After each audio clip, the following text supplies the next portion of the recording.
3:33 p.m. February the 15th, 2018. This is the Port Committee meeting. Mr. Davis, anything to report? There is a report today from the engineer regarding the Port of Ogdensburg terminal expansion and harbor deepening project, how the project is being decoupled, and what the corresponding dollar amounts are for those. On the phone with us today, we have Susan Nielsen from CLE Engineering and also Dan Tebow from Tisdale Associates. So at this point, we have the presentation on the screen. So I guess Susan or Dan, the floor is yours. Great, thank you. I appreciate the opportunity to present. I apologize we're not there in person. Hopefully we can get out this spring when it's a little easier to get there and present another update once we've progressed even further. So is the presentation up on the board? Is it okay to just sort of talk through the slides as I go? Yes, we're looking at the opening slide, the title slide right now. Okay, great. So as I said, Susan Nielsen from CLE and Dan from Tisdale. I don't know, Dan, did you have any opening remarks or do you want me to jump right in? I do not. You can jump right in. Okay, so if we go to the next slide, I put this together just to sort of remind everyone of the existing navigation project that's authorized by the Army Corps of Engineers, focusing really right next to the red star, which has the purple sliver, which is the existing non-federal channel at the port terminal that's maintained by the OBPA. If we could just go right to the next slide, that zooms in really on the terminal, and I've just done this illustratively to highlight the different portions of the dredging that are included in the federal and the non-federal portion. So as you're looking at this, it shows the proposed deepening to minus 27 feet low water datum, and that's shown in that dark purplish blue color. And then outlined in the yellow is the minus 27 feet, which will be the proposed berthing area expansion. And what was decided on there is that 100-foot wide by 500-foot long berth area, also going to minus 27 feet. And then the brown is the proposed dock wall expansion, the terminal, which is 435 linear feet. And then there's a breasting dolphin not shown on here, which gives you the full utilization of the 500-foot long berth. Again, just trying to fit everyone back in terms of what we were looking at for the project. It's shown at the bottom of that slide as well, just in cross section for where the bulkhead is off on the right-hand side, and then the proposed berth. So the next slide puts it a little bit more in context, just in terms of the blue area being the dredging, the green is the terminal expansion with the dolphin I just spoke of and the revetment. And in terms of quantities, we're working off of updated survey information, both from the Corps and our own survey that CLE performed. And what we're coming up with is that there's roughly 16,000 cubic yards of material in the non-federal portion of that berth widening and deepening. And then there's a 9,000 cubic yard that's on the embankment slope, which I'm going to talk about more later on. But basically, these are consistent with the quantities that were looked at when the Corps was doing their initial study. There weren't any major changes here.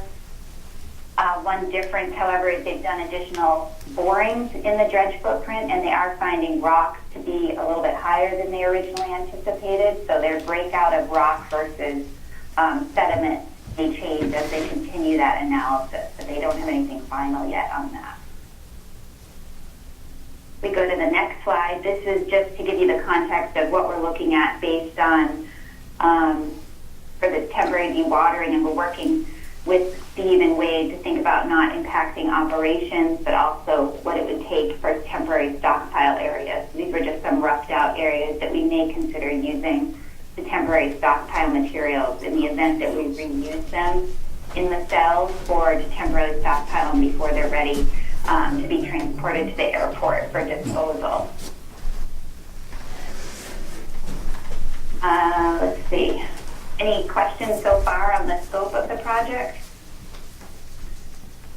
Okay, so going on, the other thing that we've done since we've been working on this is we did, on the next slide, you'll see we did some additional testing.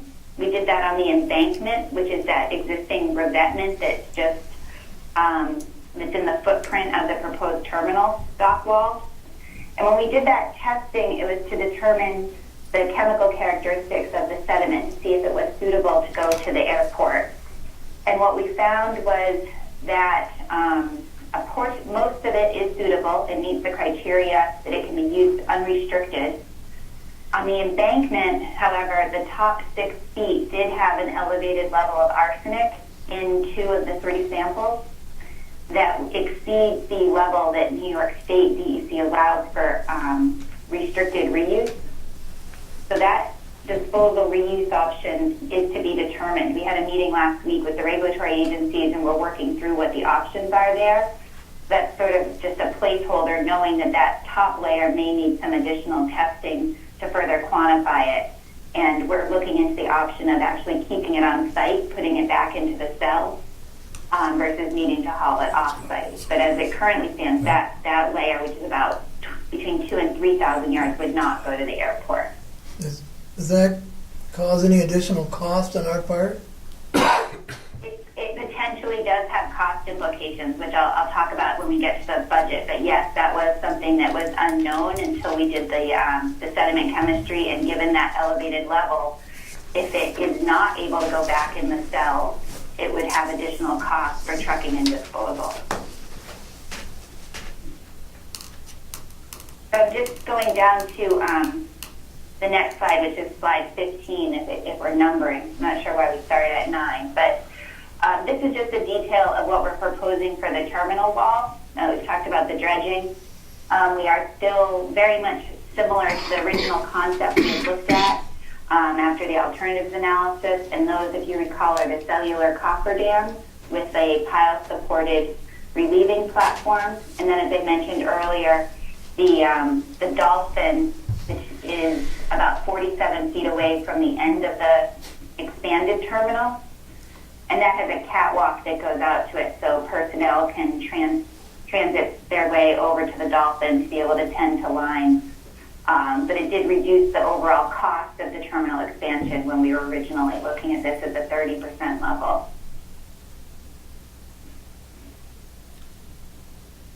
Okay, any questions on the terminal construction, just generally what we're planning? One concern I have, and it has nothing to do with your report, is the idea we're looking at a screen that shows all the demographics and all the things that you're presenting. Wade, I guess the question would be, how does the general public get a view of this? Because we're looking at a screen and the public does not get to see these. How is this going to present in a way that the general public can see these diagrams? Well, there's a permitting process associated with all this stuff, and those are available in part of the permitting process. Outside of that, Susan, how else would the public have access to this?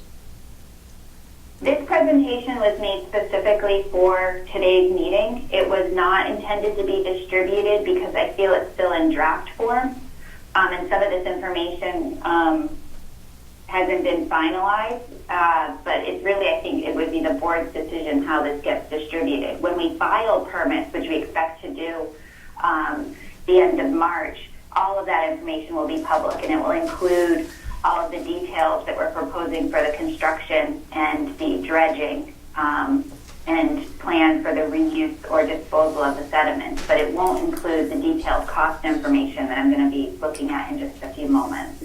Okay, thank you. Sure. So if we could go to the next slide, it should be a cross-section of the proposed dock wall and has some colors on it. And this, to me, is a pretty important slide because it talks about the embankment, which I've referred to, but hopefully it puts it in context for everyone. So if I could just orient you on the slide itself, you'll see the bollard at the top. That's the deck elevation. You can see the fender on the outboard side. And then just below the pile caps, you'll see a red line. I traced that in just to give you a reference point for what the existing grade is in the area. And then if you look at the green line down below, that's the proposed dredge depth. So we're dredging to minus 27 feet. Based on the borings, that will require blasting.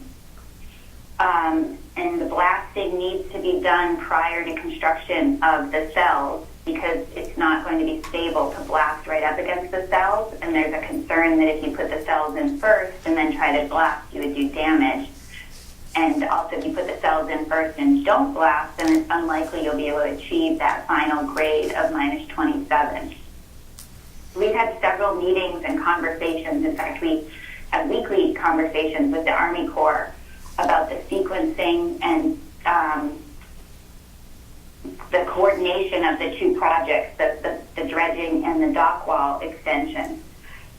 The real critical point to me on this, well, one of the most critical, is how to remove the revetment soils so that the dredging can occur, because basically everything that's in the orange shading and the blue shading needs to come out. The orange shading represents that layer that has the elevated arsenic level. That can be excavated from land. It doesn't, you wouldn't need to consider that dredging. But the light blue area is all material that would likely be excavated from a barge because you wouldn't be able to reach it all from land and you're underwater. But there's still a fair amount to be worked out here. So this isn't meant to be definitive. It's just this 9,000 yards that comes into play in terms of the decoupling of the dredging from the terminal wall construction. What effect does this have I'm on? going to talk about the embankment a little bit, but does anyone have any questions on the slide that we're looking at? What effect does this have on existing dock and movement around it? I was just having trouble hearing that. I heard existing dock. The question was, what does this have during the construction period for limitations on movement around the dock? This should not, it would limit movement beyond the dock in the area of this construction, but it shouldn't impact use of your existing dock during construction. We're trying to limit the area, just to the footprint of the terminal, and then the stockpile area, as we showed before, would not be near the existing dock base. Thank you. Sure. So if we go to the next slide, I wanted to talk a little bit about the Army Corps' decision to decouple the dredging from the terminal dock wall expansion. And when I referred to this decoupling, it's based on the Corps' acquisition strategy plan. They wrote a memo dated January 23rd in which they specify the alternatives of keeping the projects combined, which we had requested that they would go out as one bid document, and that had quite a few advantages in having a single contractor in terms of the coordination, a single mobilization, and being able to potentially reuse the dredging material in the cells, because with one contractor they would have a control over their means and methods. The Corps' decision to decouple, and I forwarded this memo to Wade so it can easily be distributed to anyone who would like to see it, was that they had a concern that with the contaminated sediments and the embankment, which we just talked about, and they also felt that by adding the dock wall expansion, it would take approval at the highest level within the Army Corps. That would cause a delay of 6 months or more, and that there was no guarantee that the project would be approved with the dock wall included. So the Corps' recommendation, the acquisition team recommended that the terminal dock wall be removed or not included in the dredging contract that the Army Corps plans to put out to bid. So I'd like to just talk about the impact that we identified from that. It's still a very doable project in terms of logistics, and having two contractors on site can certainly occur, but the coordination and the sequencing becomes critical. And those embankment materials, if you recall from the slide above, really, I feel strongly should be included in the dredging contract, because you can't dredge without those materials coming into the area of dredging, and you can't do the embankment removal first. So we're talking with the Corps. There hasn't been a final decision on that, but through Steve and Wade, we're really going to all advocate that that embankment material be part of the dredging contract and not part of the dock wall construction. That being said, even if it is included in the dredging, there still will be a separate contractor for the dock wall. I think that potentially could have an increased opportunity for the two contractors to claim delay. So we want to be really cognizant of that as we put the specifications together, be thinking about how they'll work together, and if they don't, what the consequences are. And we also feel that by having two separate contractors, it is not going to be cost effective to reuse the dredge material because of the sorting operation and the timing of that. It's probably more likely that all the dredge material will go to the airport and that the terminal wall construction will import granular fill. So any questions on the decoupling? Is it a done deal? It's a done deal based on their memo. It's been talked about for over a year, and the premise was based on our first meeting in Buffalo that there was a high probability that the project would be allowed to go out to bid as a single project. And it was just at the end of January that we were informed that that was not the case. What options do we have? The option, I think, is to proceed with the dock wall separately. I don't think that's a major setback for the dock wall portion of the contract to bid that out separately. I have a strategy on that I can talk about in the schedule, but I think you can still realize the benefit of the dredging contractor by having the dock wall bids come in after that's awarded. So the dredging contractor will have the advantage of knowing they have the core contract and hopefully be more aggressive on the dock wall. But I do think it's important that any way that we can, that we advocate that that embankment material be removed as part of the dredging contract. That's really, I'm on to that portion of it in terms of advocating for what I think is going to end up in a lower cost project if that is part of the dredging. I have a question on timing, and I'm not sure it's even going to happen this way, whatever. We have a solar project going to be happening the next year, Wade, within the next year. Mm-hmm. What would be the timing of if they could use those spoils? You wouldn't be able to because all that stuff has to be permitted ahead of time. So it can't So be, you need to know where so the timing would be wrong? The spoils areas are, Okay. so on and so forth. So in other words, the spoils from this project that's going to go to the airport, it'll be decontained, I guess that's the word I want to use? Decontaminated? There's an area there that is designated as a spoils area Okay. at the airport for part of this project. And some of the material left over from the airport project, is that usable for this project? So this is. So we're just going to move dirt to move dirt to move dirt. Okay. Well, some of it we can't move without it being, I want to say, not necessarily decontaminated, but whatever we have to do to process it so it's not in the same way it is now. That's all on us? Sorry. No, That arsenic layer would Yeah. be treated separately, and the plan for that would be to excavate and dispose of that in a specialized fill. Would that not be correct? Our first choice on the arsenic elevation, we'll call it, I'm not sure of the exact proper term other than there's elevated levels that prohibit unrestricted reuse. Our first choice is to be able to mix that with clean fill material and place it in the cells on site. If we cannot do that, then we would have to take it off site, and it is not approved to go to the airport. So we have to work with DEC on where a facility is that has permission to take that level of arsenic. does that permit process from DEC? Will that It's through delay DEC. anything? Yeah, we met with them last week, but it wasn't the person who would look at it in terms of because it's above the high water mark. It's no longer considered dredging, so it's more of an upland site. consideration. So we've requested a conference call to review options and to better understand what DEC will allow for that. They didn't say no right away to putting it in the cells, but I just don't have anything final in terms of what they would allow. No idea when we would know that? We've asked for a conference call, and originally we were going through the Corps because the Corps wanted us to go through them, but after last week's meeting, we've been talking directly with DEC. I think we'll probably know that within the next month. Good.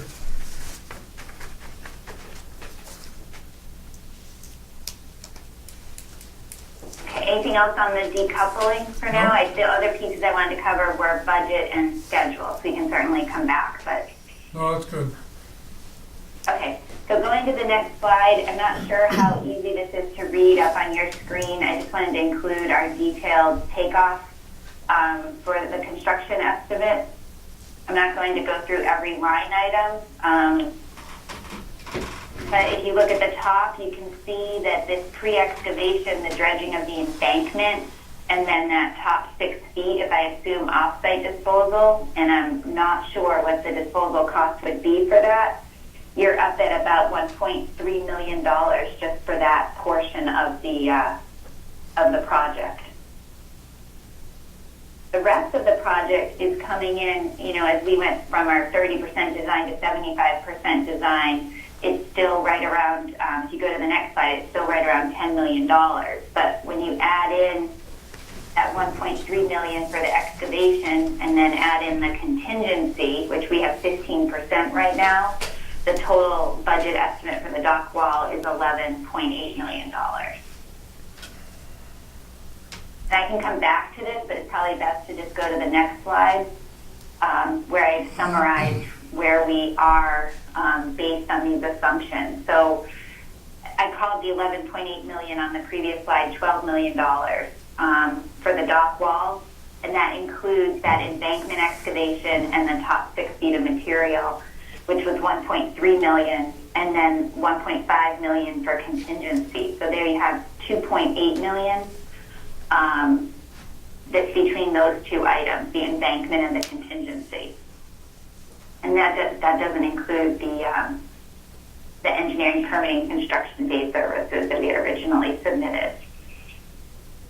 And then going back to the non-federal dredging portion of the project, based on the 2016 Corps email confirming that the non-federal portion of the project was $4.6 million. Now, they haven't updated that based on the boring information for the rock, and they've said they think their estimate may be high, but I just don't have anything else to provide a number from the Corps since 2016. So this is where I just want to interject here for a minute. In 2016, there was one combined project, and the one combined project was $18.2 million, $5.5 million OBPA other, $10 million state, and 2.7 federal. Now with the decoupling and where we are, with the figures you see here, we're looking at 2 separate projects, but when you add them together, it's a total of $20.4 million, $7.7 million OBPA other financing, $10 million from the state, and $2.7 million from the federal side. So the only thing that changes is our cost. Pretty much, yes. Yeah, and if we could go to the next slide, it sort of explains where that change is, and it's really based on, and what is still open is, again, that embankment pre-excavation, the elevated arsenic, and then that confirmation from the Army Corps about what work will be included in the dredging contract and how that'll be incorporated.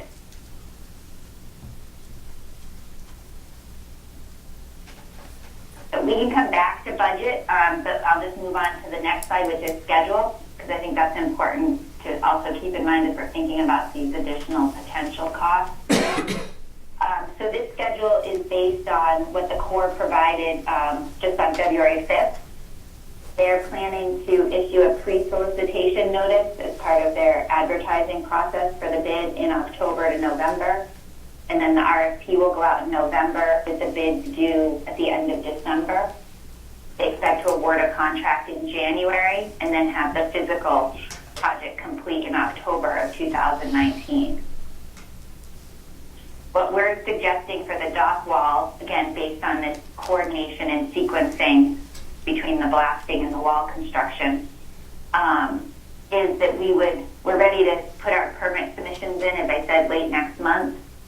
And then we would issue the RFP in parallel with the Corps, but we would not have our bids opened until early February, so that the award was already made on the dredging contract and allowed some advantage, hopefully, to that contractor to bid on the dock wall if they were interested. And then our completion date clearly is dependent on the Corps, the non-federal dredging. We talked with them just today about making sure if they could include something in their specifications that the contractor has to commence work with the blasting and dredging at the dock wall face, so that as they move away from that area, we would be able to start construction just behind them once they were an adequate distance away. So this is preliminary, but I just wanted to share where the Corps is and where we've been trying to dovetail in on their schedule and like I said, advocate for the port and Bridge Authority's project to get the maximum benefit from the dredging project. But there's still some hurdles there. So that's all that I had, but I'm happy to go back to any of the slides and answer any questions. Could you go back to that previous slide? I'm just trying to look at the coordination again of the dates and how, whoops, Just a second. the last one, obviously. One right before that? Oh, keep going. Keep going. There we go. Okay, so the non-federal dredging is summer.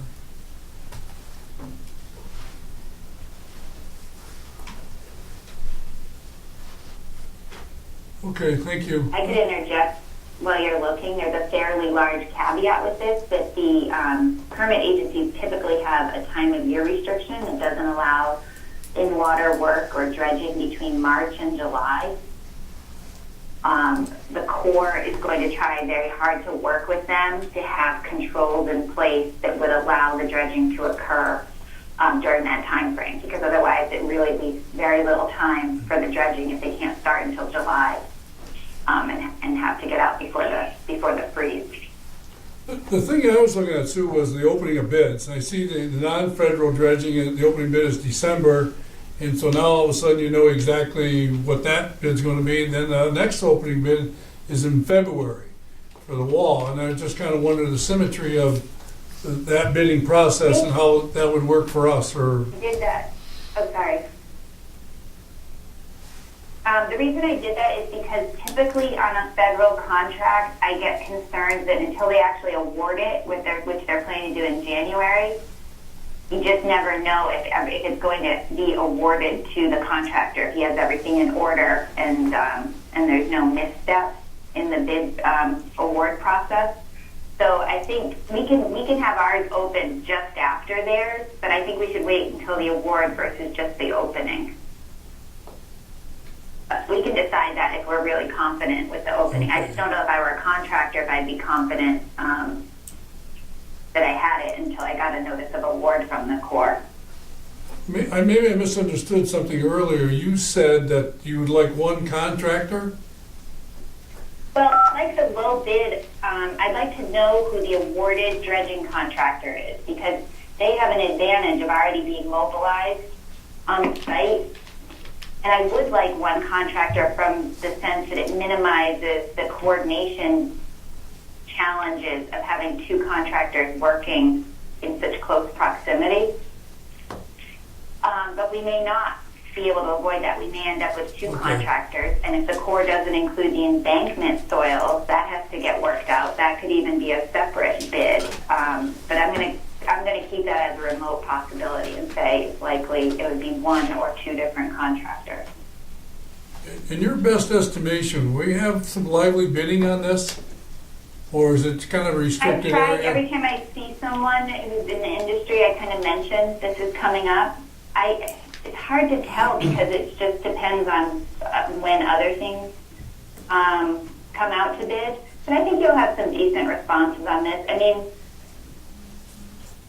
This is kind of it's a little bit too big for some of your small to mid-sized dredging and marine contractors. Yes.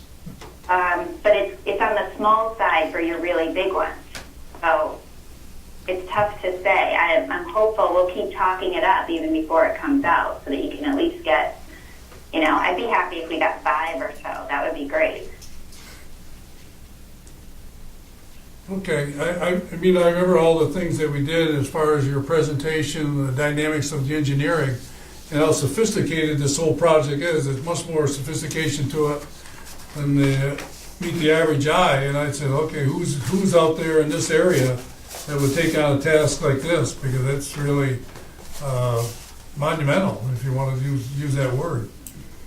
It is. I expect, and again, this is not based on any assurance, but given Cashman and Week's experience on the New Bedford project, which is so similar, I would expect them to both show interest in this.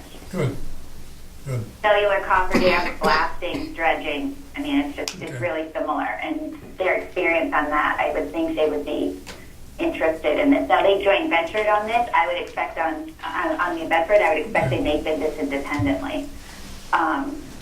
That said, I mean, I don't know, Great Lakes, they may partner with someone. Then you get some of the smaller ones like Proc Marine, Boston Towing. There's quite a few I've talked to who said they might be interested that are more East Coast based but have interest in working there. And there may be others locally that I don't know that I'll work with Dan on in terms of making sure that they know as well. Okay. This is going to be a very important project to the regional economy and also to the future of the Port of Ogdensburg. $7.7 million is a huge lift for the authority to try and put forth on this. As a result of the decoupling and the change in the budget, we've reached out and briefed both U.S. senators this afternoon, our congresswoman, and also the governor's office on this issue, because this goes far beyond the Ogdensburg only impact, and the funding sources need to come from far beyond Ogdensburg as well. So we're working on it.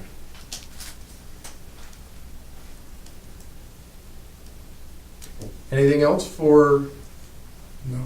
Dan or for Susan? Adam, No. Steve, anything in your part? No. Thank you. John? You're a money man, you don't have any answers yet, do you? Yeah. I'm good, Sam. So I think in that case, we'll say thank you very much to our engineering folks, and we'll continue on with the rest of the meeting. Thanks, Susan. All right, thank you. Thanks, Dan. Thank you. Thank you. Bye-bye.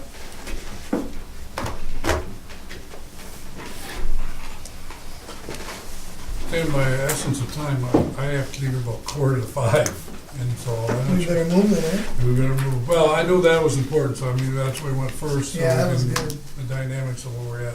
Yeah, so Wade is number 2, in addition to your last comment, on the fact that we need more help than what we had anticipated in the beginning. Absolutely.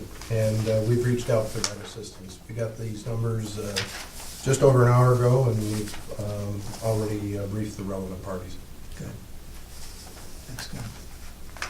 Any other discussion on the financial plan? Jim, did you have any more? You don't have Other than the difficult building financing for $7.7 million, which Well, you know, will at the least be difficult and at the most be undoable. you know, I think in essence of this project is when we thought with Steve and Wade and talking about how this port and what it meant to the port, and to move this project along, we thought it would take a certain number of years, and obviously it moved much more rapidly than we really anticipated. So I don't say we're behind, but we're also in a situation that this is a project of, like you said, Wade, of long-term economic growth potential of the port and what we do and how we load and unload things down there or whatever, which is even greater when you think of 50 years from now. Somebody says, what did you do 50 years ago? And you say, this is what they did. They extended the port, they did this, that, whatever. But the question that I have is, for all of us, is $7.5 million, okay, it gets us to the point where, when do we say, hands off? I mean, we can't do it. And that's a very difficult thing to deal with, because you realize that you have dedicated money already, and then all of a sudden you say, I'm almost there, but I can't get there.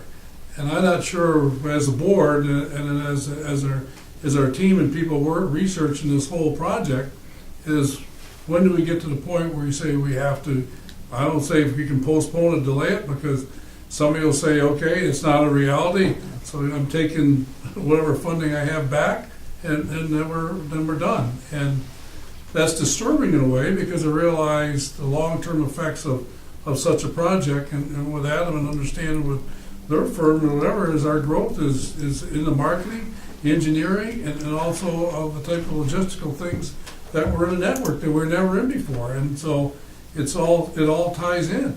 And so the question is, for all of us, is how soon do we find out where we're at, and how soon do we have to say no thank you, or how do we postpone it? I don't know. But we've done all the things. I saw the timeline, all the things that we have to do. We followed them all. Wade's done a great job, and all the meetings we've been to, talking to these people, they've been fantastic. And obviously they came here, looked at everything, and they're 100% behind us. The Army Corps is right there. And so they want to do the project. I think the state of New York does. The question is, in the federal, how do we come up with that gap? And that's a test at hand. We'll figure it out. It's a challenging, once-in-a-generation project. When you stop and think about it, the last time this was done was 1984. And this is a pretty exciting project, because right now, if you look at the numbers, there's about $13 million that is available against a $20 million project. So we've got to find some other funds. And also keep in mind, one of the things in there too is there's a 15% contingency on this project, which equates to $1.5 million. So that if things go in our favor as well, that's something else that could help us against that $7.7 million. But I think it's very important that we figure out, working with our elected representatives, how to get this funding in place and where its sources come from. Because the project can't be awarded without it. You've got to have that funding in place first. Yeah. Right. I remember 1984, I sat right here when we did that project down there at the port, and what it means today, because of what we did back then. There's no question, like you said, Mr. Chairman, that we certainly benefit more than just these 5 or 6 miles around the port. We benefit the entire North Country. And Wade, thank you for reaching out to our elected officials. And I think as we move forward, we need to have face-to-face discussions regarding it. 'Cause this project is that important. And, Sam, what's interesting is, if I remember correctly, there was like $2.4 million to build the extension out there or whatever. Here it is 30-some years later, and it's 10 times that amount. And you'd say, how come you didn't have the vision back then to go all the way, Sam? Another $2.5 million. But I mean, substantially, that's exactly what it is. I mean, that was a lot of money. Yeah. That was an extreme amount of money to do that. But It was actually because of the bedrock that's further down, but that's what it was, yeah. Yeah. The cost of what that would have been. Steve, you probably, Yeah, my father's company bid on there you go.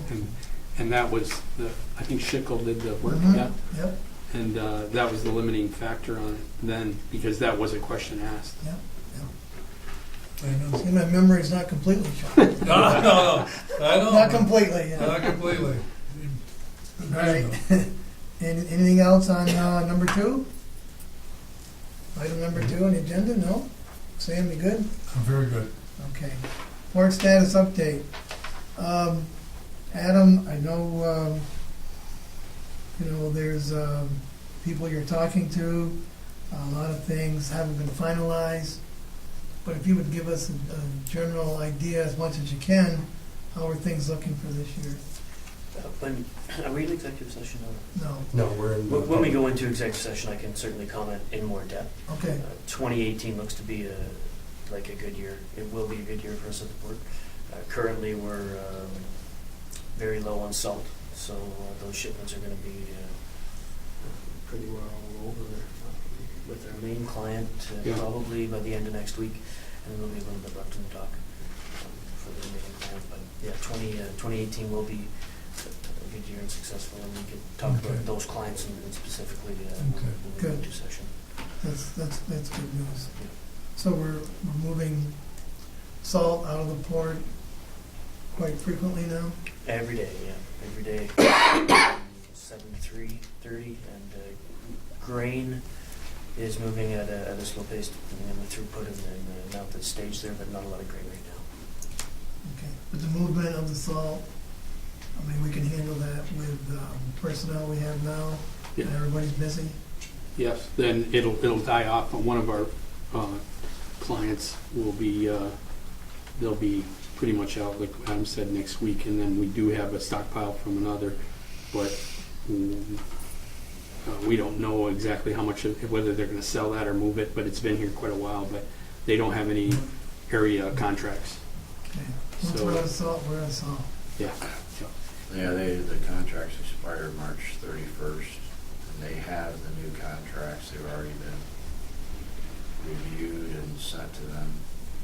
So ideally, they'd be in place for April 1 so that it gets more ships on the price. And with the shortage of salt here, that may mean increased bridge traffic from our partners across the river. If there's some demands not filled here by that specific client, then you will see increased bridge traffic. So some of those people didn't read the Farmer's Almanac, is that it? I think it was the mines and Oh, really? just being shortages this year potentially. The demand was so great then, huh? And we could put in a request. I don't know the history, Wade, but historically the state bids later in the year. So But sometimes hurts us. There's nothing wrong with the authority sending a letter or an email explaining the situation, and that other states bid earlier and the salt companies deliver to them because for that reason. So it doesn't hurt to express your opinion, I guess. It may influence their bidding process a little bit. I don't know if that's been done in the past. Mostly when things haven't gone in our favor, I'll put it that way, we're not shy when it comes to Yeah. talking with the state of New York about issues, so. Yeah. So but now would be the time to do that because the bids were 3 years, and I think this is the end year. They can roll that over, even though that bidding process, that 3 years is over. So they said that they may go back out to bid, and they're making a decision on that in March, I think. So there's a potential they may go back out to bid, and it doesn't hurt to express our opinion now, I guess. Just to let them know our concerns. Yeah, because I remember it was an issue when I was over in Canton, because we lost quite a little bit of tonnage, didn't we? Yes. Yeah, and then the county bids are done separately, of course. And they are going back out to bid. So, Something to consider. Good, thanks, John. So actually, 3 and 4 kind of went together. Adam, thank you. But instead of going to 5, let's go to 6. I'm not sure. Item 6 has resolved itself Yes. as a non-issue. Oh, We somehow it's off the table. It's been there was going to be an issue with that, but it was resolved between the engineers and the contractor okay. to our satisfaction, and things will be moving forward on that. So it was just something we thought we may need to come to the board and resolve, but we're all set now. Good. So if I understand correctly, the green bins are now ready to be used? No, Oh, that- this issue has delayed them. There's some replacement parts that need to come in oh, that have to be custom built. So with the weather and everything, we haven't been through a full trial yet. So okay. what they did was when they did use that, they found that they were deficient in that and they needed to be upgraded. So they're being upgraded, they have to be custom built, and then that will take probably at least four weeks. Okay. And then when the weather breaks, we'll go through a full run. We were right in the middle of December, we were just about to start, and you know what happened then, and just everything froze up, and we missed that window. So we're hoping by April 1st we'll have everything, a trial run all done Okay. by then. So that's our goal right now, and get it over with.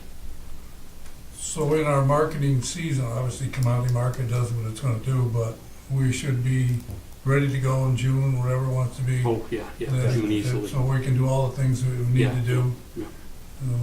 Okay. That won't adversely affect us with anything? Until June? Right. No. Okay, good. Well, I mean, obviously, We can thank make you it. to the senator and, people putting this grain bin to, for us to do it. I mean, I think it gives us another advantage at the port to do things a little more effective than we have done in the past. So hopefully all works out. We'll make it work out. It better work out. We need it It to. has to work out. Which, strong language you want to use. No, I think it's a great project, and I think it's, you see, that's all the things. It ties in with the port extension law, and all the things, how you're gonna load. A lot of things are coming together. Right, right. On 5, cost-cutting proposals, we went through a difficult budget discussion, I think, for revenue and expenses. Are we anywhere on anything that we could possibly cut costs down at the port? And I guess I look to Adam, Steve, John, Jim, Wade, anything? Specific to the port, we're pretty well bound by our labor requirements down there. We have one full-time warehouseman under contract down there with a longshoreman. Operationally, we have one inventory control clerk, we have one mechanic, for lack of a better term, on the CSEA side of the house, and we're contractually obligated there. Steve is Steve, Adam is Adam, and they're there on a regular basis, and there isn't any flexibility on that side of things to do any type of different cost structure without a corresponding renegotiation of a labor agreement. Are we in negotiations now? The master agreement is, On the ILA side, the master agreement is being negotiated right now. When that's complete, my guess probably be 6 months or more. Once that's complete, then the local agreement is negotiated, and I would think everything should be wrapped up fairly soon, because the master covers about 9/10 of all things longshoreman related. Then there's just some local things that are covered by the local agreement. good. Mr. Chairman, do you have anything? Well, the thing, Sam, I was looking just the opposite side. You got cost cutting to me as I'm looking at the revenue side of, the storage and those buildings, things there. We need to get some contracts, whatever one of you that, make use of what we have. I mean, I'd like to think that some negotiations are going on right now as we talk. I don't need to discuss that here, but I'd hopefully that some of those discussions going on, that negotiating people that use the storage, for the coming season or for the coming years. And I think John's done a good job in the past of bringing, ACO and other companies in there or whatever. But I mean, Adam and your group is kind of looking at what we have and how it's going to move forward. I mean, I know the commodity market tells you if you're going to store it, if you're going to sell it, or you're going to move it. But I'd like to see some action there this coming year in those buildings. Well, Adam did express a desire to go into more detail in the executive session. And if no one has anything else, we have down other such matters. Is there anything else? There are none. None? None. Then is there a motion to go in executive session? I'll make that motion. Discussion of contract negotiations. Moved. Does I have to second it? Yeah. All those in favor? Aye. Aye. Executive session, it is 3:22. 4:22. 4:22.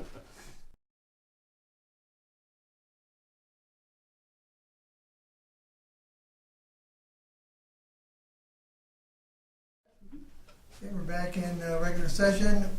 Coming out of executive session, Mr. Lamasha made the motion to come out. I seconded it, approved by the committee. We're in open session. Mr. Davis, anything to report? No further business, Mr. Chairman. Is there a motion to adjourn? I'll make that motion, sir. Okay. All those in favor, say aye. Aye. Aye, we're adjourned. Thank you. Thank you, everybody. Thank you.